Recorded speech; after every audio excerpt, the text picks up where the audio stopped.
Next.js 13.4 just launched, and it comes with massive changes to how you deal with mutations between the server and the client. And in this video, I'm going to show you how to build a really simple to-do list application that's going to demonstrate all of these changes so you can stay ahead of the curve with all the changes to React and to Next.js. Welcome back to Web Dev Simplified. My name's Kyle, and my job is to simplify the web for you so you can start building your application sooner. And as you can see on the right-hand side here, I have the working version of our application. We can toggle all of these different things. And the really great thing is all of this is using the brand new features from Next.js 13.4. We can create a new to-do, whatever we want, and you can see that'll show up right here. And all of this data is being persisted in a database on the back end. So in order to get started with this project, we need to create a new Next application. To do that, we can run the command npx create next app. I want to create this in the current folder, so I'm going to put a period here. Also, it's really a good idea to make sure you put at latest at the end here, and that's going to make sure you're using the brand newest version of Next.js. As you can see, it's asking me to install this version, and now we have to go through the steps. For example, do you want to use TypeScript? I'm going to say yes. Do you want to use ESLint? I'll say yes for this. Same with Tailwind, and same with using the source directory. And finally, it's asking me if I want to use the app router, which again, I'm going to use yes. And essentially, I'm just going to leave everything completely default. I'm not changing anything at all. And that's going to go ahead and download everything that we need, and it's going to put everything inside of here. And then the next step that we can do after that is actually get set up with Prisma. So to do that, I'll just come over here to a brand new terminal while that's running so we can install all of our dependencies for Prisma. So I can say npm I, and then I can just type in Prisma since that's what I want to install, and we're going to save this as a dev dependency.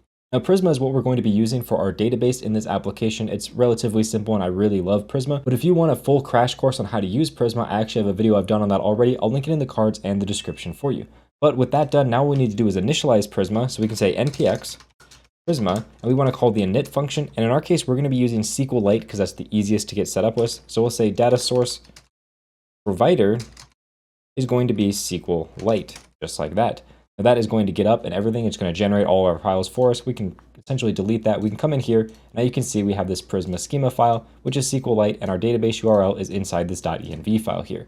Now, by default, Next does not ignore these .env files. So what I would recommend you doing is going in your git ignore and just add that .env file right here. And it's going to make sure that your .env file does not get committed to any type of Git repository that you have. Now, with that done, we can actually go ahead and work on our actual schema. And all we want to do is add in a model here for dealing with our to-dos. So we'll say model to-do, and this is where we're going to put all of our information for our to-dos, such as ID and so on. Now, our to-do model here is going to be very simple. We're going to have an ID here. So we'll say at ID, and this is going to default using UUID. So we'll just say UUID, just like that. Then what we're going to do is we're going to give it a title, which is going to be a string as well. And then finally a complete property to determine if it's complete or not. And this will be a Boolean.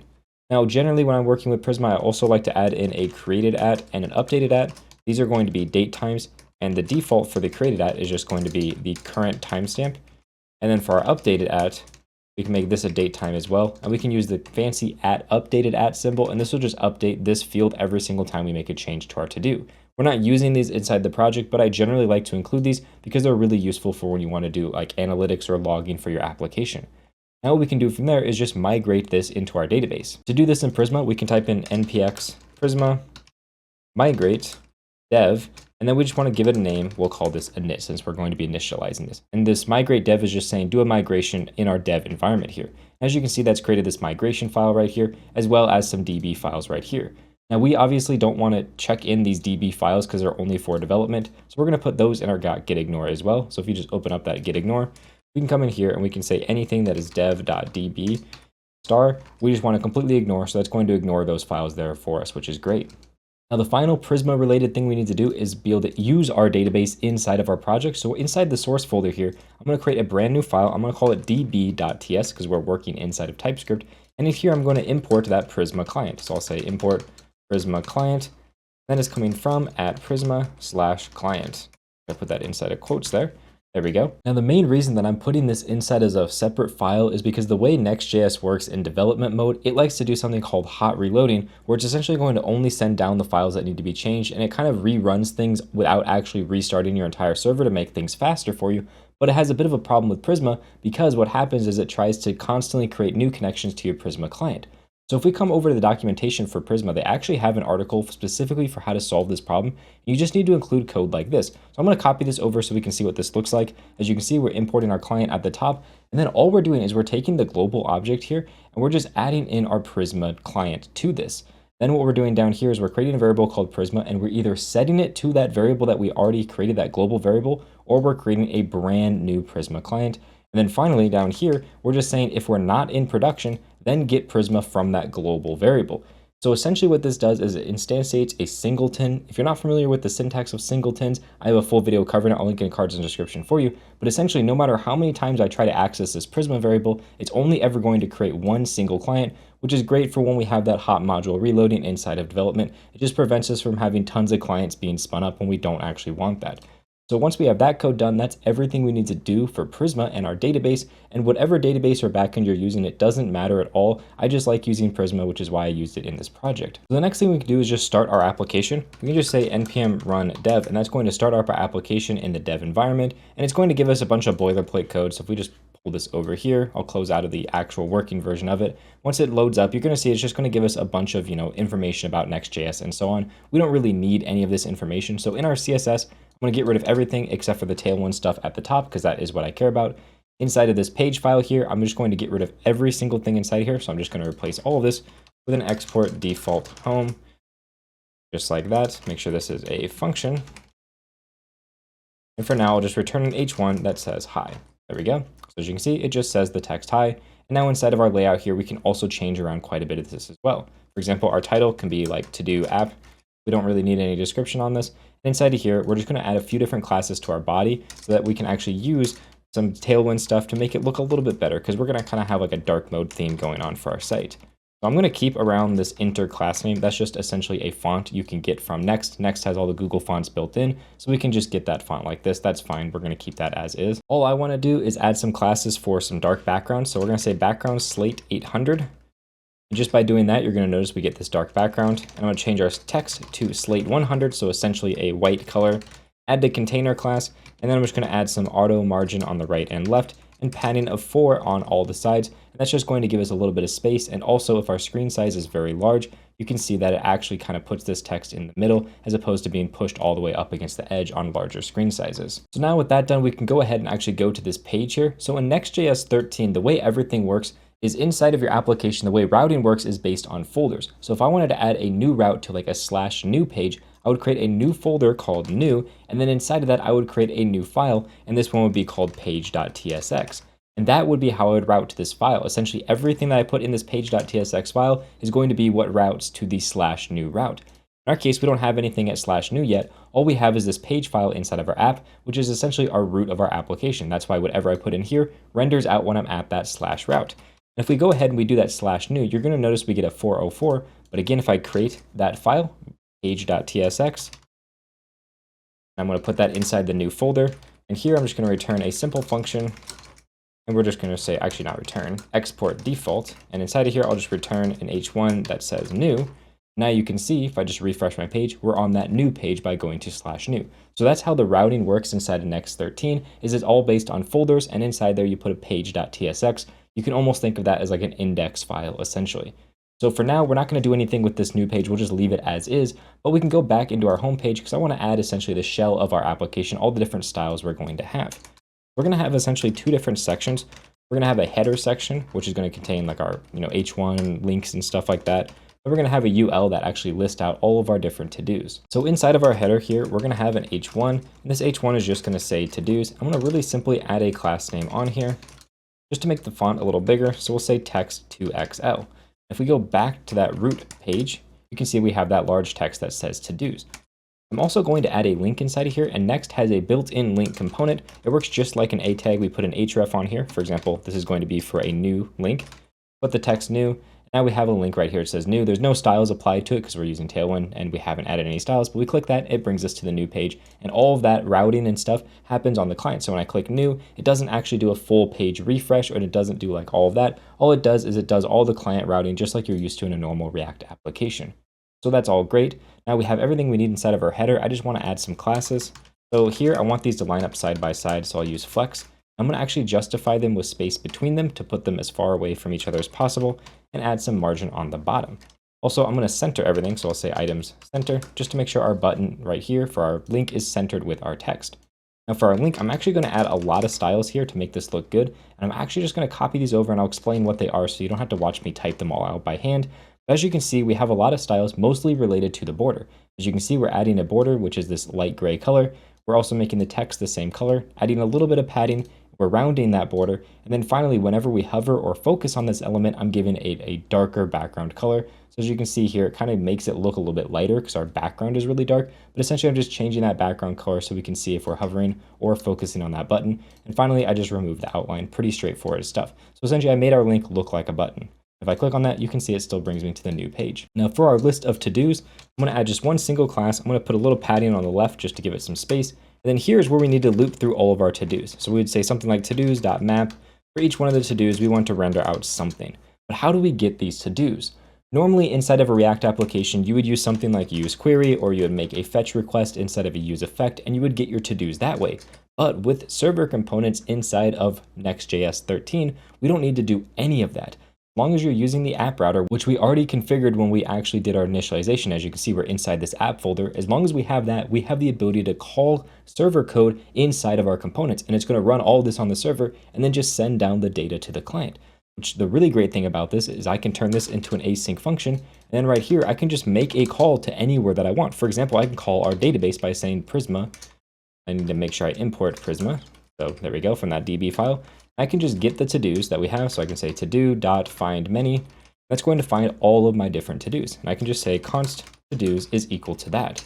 That's going to get all the to-dos from my database, and it's going to put them right into that variable, which is great. Then here I can use these to-dos to do whatever I want. For example, for now, let's just do an li, which says to-do.title. Really straightforward stuff. And then I just need to make sure here I add in a key. So we'll just say the key is the to-do.id. And now if I save, you'll notice something interesting. Our right side doesn't look any different because there's no to-dos in our database. You'll notice on the left, we actually have a log that says we queried our database. So we made a query to our database from our server because all the logs over here are from our server, but we wrote our code inside of a React component. This is the really cool thing about React server components. As long as your code doesn't do anything on the client, like you don't have any use effects, use state, or like on change event listeners, it's going to run all of your code on the server. And then it's going to send that down to the client, which means you can do things like call your database from this component, and none of that actual server database code is going to get to the client. So all your code is still secure on the server, but all the data from that, for example, our to-do array here, is going to make its way down to the actual client, which is really, really great. Now to see what this looks like, I'm essentially going to fake adding a to-do to our database. So just all the way up here, I'm just going to say prisma.todo. I want to just add a new to-do. So we're just going to say create this new to-do. I think we have to pass in some data. Here we go. It's going to have a title, which is just going to be test. And we're going to say complete is false, just like that. That should be all we need to do. And if we give that a quick save here, that should hopefully create us a to-do. I'm going to comment that out for now, because now if I refresh our page, we should have a to-do in our database.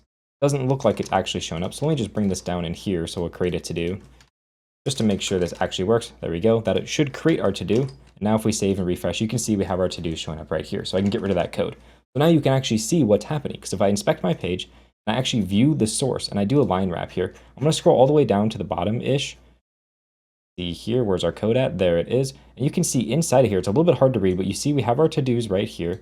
And then we have our actual UL right here. And inside this UL, we have an LI with the text of test, which means what happens is our server generated all of the HTML and it sent it down to our client. So it didn't have to do anything at all on the client. The client just got essentially raw HTML, and that's all it has to deal with, which means it's really great because we don't have to worry about loading state, farfetch, or errors, or any of that. It's all handled for us by Next.js. Now, generally, when I'm doing this kind of code, I like to just break this out into a separate function. So I'll say like function get to-dos. And this function here is just going to return calling that Prisma, whatever this code is right here for getting our to-dos. So we'll just copy that over, paste that down. And then here we'll call that get to-dos function. I find that this just makes your code a little bit easier to read, especially because you can take this get to-dos function, put it anywhere else that you want inside of your project, put it inside of some type of folder, and then you can have that same function be used in your components. You can have it be used in other components. You can have it be used in your API. You can use it anywhere that you want. You can even use it in other projects if, for example, you want to. It doesn't matter at all. This code is entirely different. It's just some type of asynchronous code that gives you back data that you can use inside of your actual client. So let's go ahead and make these to-do items look a little bit better. So here, instead of having an li, I'm going to create a component called to-do item. Do the same thing with our key, that is just to-do.id. And then we're just going to pass along all of our different to-do information into here, just like that. Now we can create that component, and generally to do that inside of our folder here, we can just come in our source, we can add a brand new folder called components. And inside of here, we can just create a file called to-do item.tsx. There we go. Export function to-do item. This is going to take in quite a few different properties. We need our ID, we need our title, and we need our complete property. And we'll call those to-do item props. There we go. Then we can just define that type up here. To-do item props. ID is a string, our title is a string, and then finally our complete is a Boolean. There we go. So that's all mapped up perfectly. Make sure that's actually a Boolean. There we go. And now here I can just return the code that we need to render this. We know that this is going to be an li, so I'm just going to come in here with an li. I'm going to add quite a few classes to this. I like to use Flexbox for a lot of things. So we'll add in a flex here with a gap of 1, and then we'll center our items. That's because we want the actual checkbox on the left, and we're going to have our label on the right. Speaking of, let's put down our input here. We'll make this self-closing. We're also going to add in a label, and this label is going to be for our actual input. So the HTML4 is going to be equal to our ID, and then on our input, we're going to have an ID that's equal to our ID. That way they're linked to each other, which is really important for accessibility. I'm also going to make sure that this is a checkbox, and I'm going to come in here and add a few classes to this. So we'll say class name. Now the first class I want to give this is a cursor of pointer, just so it is a little bit easier to tell that you can click on this. And the next class is peer, and this essentially allows me to actually add different styles to my label based on if my input is checked or not. Because now I can come down to my input, I can add in some class names. I can say if my peer is checked, just like this. Then what I want to do is I want to cross this out by using the line through class. Let's just add in our label, which is to-do.title. Actually, it's just title, sorry. There we go. Let's just quickly save this and actually see what this looks like. So if I import to-do item here, there we go, give this a quick save. You can now see when I have this checked, you can see it gives me a line through this, which is really important. So based on if it's checked or not, I can have this line through my label, which is really great. Also on my label here, I want to add the same cursor pointer because obviously if I click on this, I want it to be able to toggle. So if I have a cursor pointer, it's just a little bit more obvious.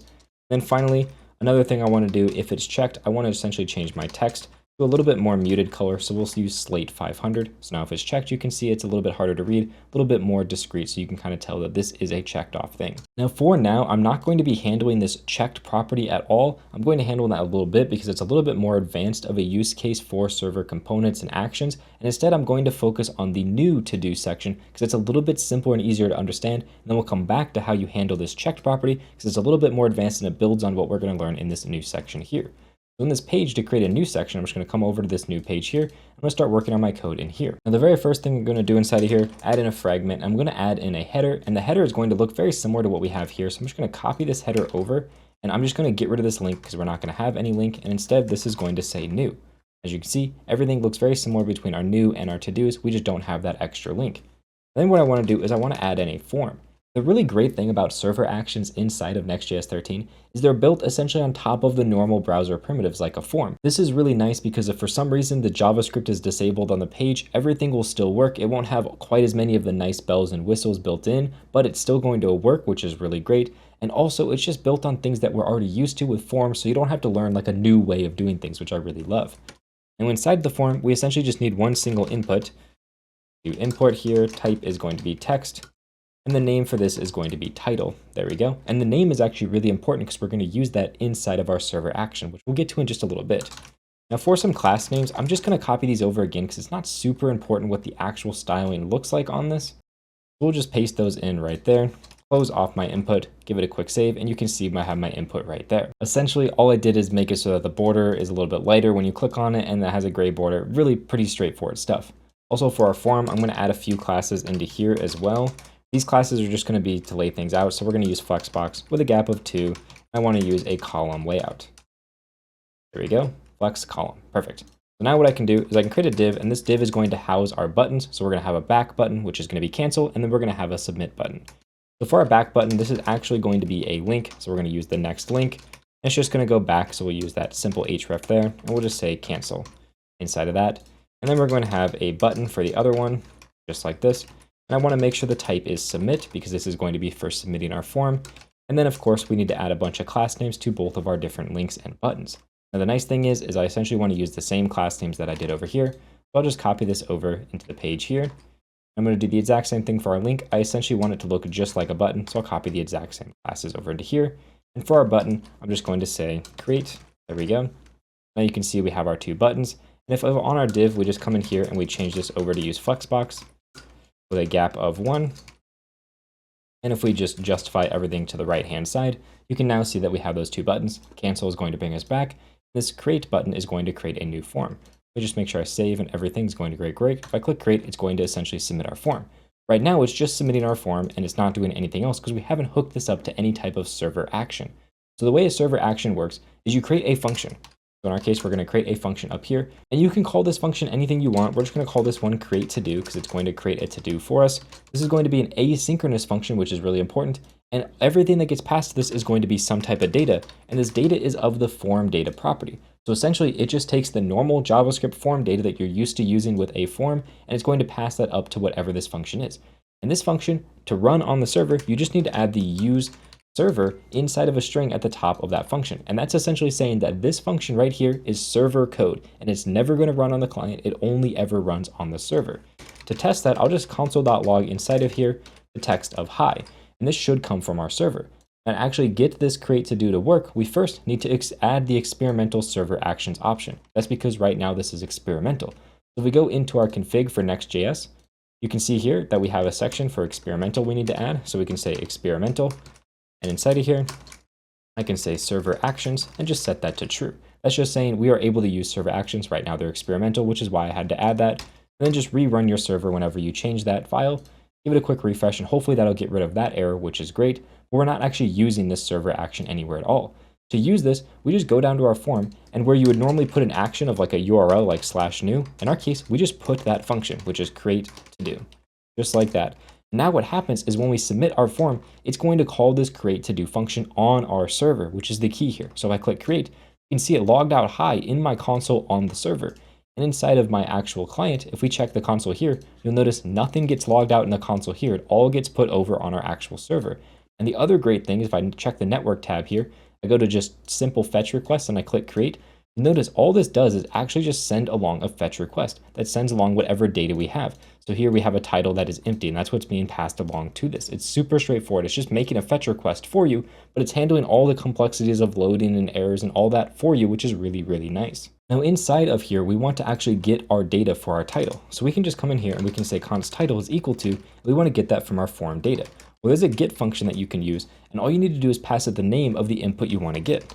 Now, if we look down here for our input, we give it a name of title. So we just pass along the string title here, and then we want to get the value of that. So we pass along the value of function. This question mark is here just because this could return to us undefined. So it's just making sure it doesn't return undefined. Now you can see our title has a type right here, which is going to be string, object, or undefined. What we need to do is we just need to make sure we check to see if it is a string. So if the type of our, there we go, our title is not equal to string, well, then we want to return here, just like that. We're going to return some type of error, so I'll just put this inside of here. And also, I want to make sure we check to see if our title is of some length. So we can say our title length is equal to 0. We're also going to return. And here, I'll just throw an error instead. So we'll say throw new error, invalid title. There we go. Now, if we have some type of error, it's just going to throw that for us if for some reason our title doesn't exist or we didn't give it actual value. Then what we can do is we can just come down here and we can use Prisma to create that to-do. So we can say to-do.create. We want to create a brand new to-do, which is going to have some data where the title is going to be equal to the title that we passed in. Then complete is going to be equal to false. Really straightforward stuff there. We can get rid of that console because we don't need it. And now what's happening is whenever we submit this form, it's calling this function right here for us. And what we can do afterwards is just redirect back to our home page. So we have the redirect function that we can get from Next.js. And this auto input is incorrect here. We actually need to change this to the /navigation right here. And redirect just redirects us to a URL. We'll just redirect back to our home page. So now we just create a to-do and I click create. You're going to see what happens is it runs all these queries on my client or on my server, I'm sorry, to create a brand new to-do. You can see we have an insert right here. Then it's getting all of our to-dos, redirecting us back to this page. And you can see we now have both those to-dos showing up. And we'll just do this again. We'll say new to-do, click on create, and boom, right there, we have a brand new to-do. And the great thing is all this code for these asynchronous functions, they're all being run on the server. So our client is much simpler because right now we don't have any, logic on our client at all. It's just saying render out this code, everything gets sent down from the server. So it makes it a lot easier to write clean client code because you don't have to worry about loading states and all that other really annoying stuff. And again, to rehash these server actions, really the key here is you put this use server string at the top. That's just saying this is going to be a server function. That's going to be an action. Make sure it's asynchronous because you obviously need to do things on your server like await your database or await some type of fetch request. And then you can optionally redirect or do whatever else you need to. You can even like return values from here. Whatever you need to do, you can do inside of here. Usually it's going to be some type of redirect. Now we have the ability to create these to-dos, but we don't have the ability to toggle this complete status because you can see I check them all as complete, refresh, and it doesn't persist any of that data.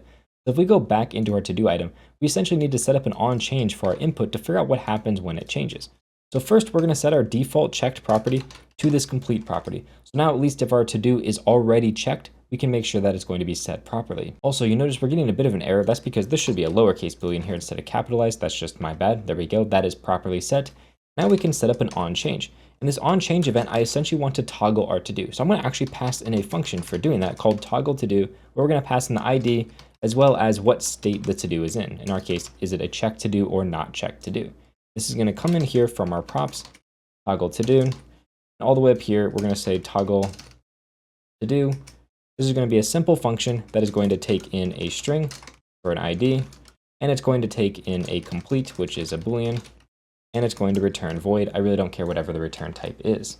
So there we go. Now we just need to pass in that toggle to do. So all the way back on our page, you can see here, we can pass in toggle to do to be equal to a toggle to do function.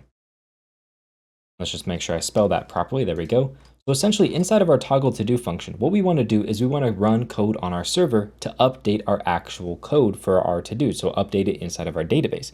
And we can just do that. We can create a function, and this is going to be a server function. So we can say function, make sure that it's asynchronous. We'll say toggle to do. We're not going to worry about what we pass into it just yet. And inside of here, we're just going to do some code. But first, I'm going to put use server because this is going to be a server function.